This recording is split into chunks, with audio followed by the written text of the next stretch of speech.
সুশৃঙ্খলভাবে সকলকে মর্যাদা দিয়ে এই নির্বাচন প্রক্রিয়ার সামনের দিকে আমরা অগ্রসর হচ্ছি।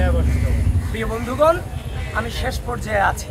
5 আগস্ট পরবর্তী সময়ে যে জেনারেশনটা গুপ্ত রাজনীতি ঢাকা বিশ্ববিদ্যালয়ে করে গিয়েছে শুধুমাত্র একক আধিপত্য বজায় রাখবার জন্য, নিজেরা গুপ্ত থেকে অন্যান্য সংগঠনগুলোকে রাজনৈতিকভাবে নিষিদ্ধ করার অপচেষ্টা চালিয়েছে, কিন্তু তারা ব্যর্থ হয়ে পরবর্তীতে যখন তারা প্রকাশ্যে এসেছে, গিয়ে দেখলাম তাদের প্রধান প্রেসিডেন্ট সেক্রেটারি সহ ম্যাক্সিমাম ছাত্রলীগের সাবেক নেতা।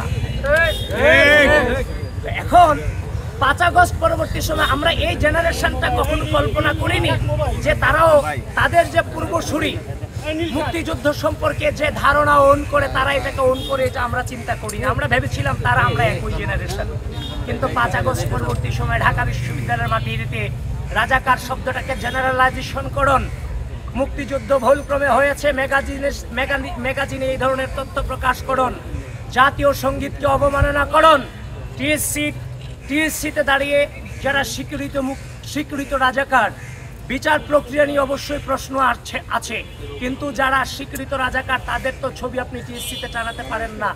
এবং টিএসসিতে হচ্ছে যে নারীদের ছবি জুম করে তুলে বিভিন্ন নারী বিদ্বেষী যে আচরণ। সুতরাং গণঅভ্যুত্থান পরবর্তী সময়ে ক্যাম্পাসে বারংবার মুক্তিযুদ্ধ এবং নারীদের বিষয়ে আপনারা বারবার কুৎসরটনা করেছেন। আমরা বিশ্ববিদ্যালয়ে ছাত্রদলের মেয়েদের রোকেয়া হলের বিভিন্ন গ্রুপগুলোতে এখনো পর্যন্ত অ্যানোনিম আছে, আমাদের নারীদের বিরুদ্ধে কুৎসা রটানো হচ্ছে। তারপর হচ্ছে মেয়েদের নখের বড় বড় ছবি হল গ্রুপে পোস্ট করে থ্রেট দেওয়া হচ্ছে। ছাত্রলীগের আতিকাদেরকে যেভাবে বের করা হচ্ছে, আমাদের উপর নাকি মেয়েদেরকেও নাকি এভাবে হেনস্থা করা হবে। এটা বিশ্ববিদ্যালয় প্রশাসনকে অনুরোধ করছি, এই উগ্র আচরণগুলো যারা করছে তাদেরকে আপনারা কন্ট্রোলে আনেন, নির্বাচনের লেভেল প্লেইং ফিল্ড নিশ্চিত করেন।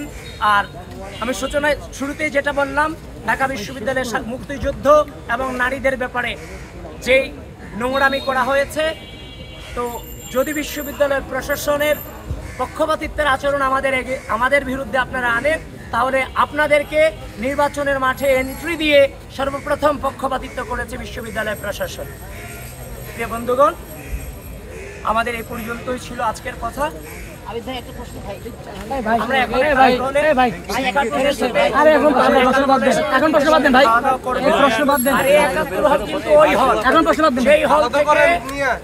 ছাত্রলীগের প্রতিরোধ সূচনা হয়েছিল, যার স্বপ্ন সর্বাগ্রে আজকে আমাদের যে প্যানেলের রেজিস্তান বেলাল হাদি মায়ের ছিল, এবং আমি সেদিন ভিসি চত্বরে ছাত্রলীগের নির্মম হামলার শিকার হয়ে আমি বাঁ পায়ে মারাত্মক লেভেলের ইনজুর্ড হয়েছিলাম।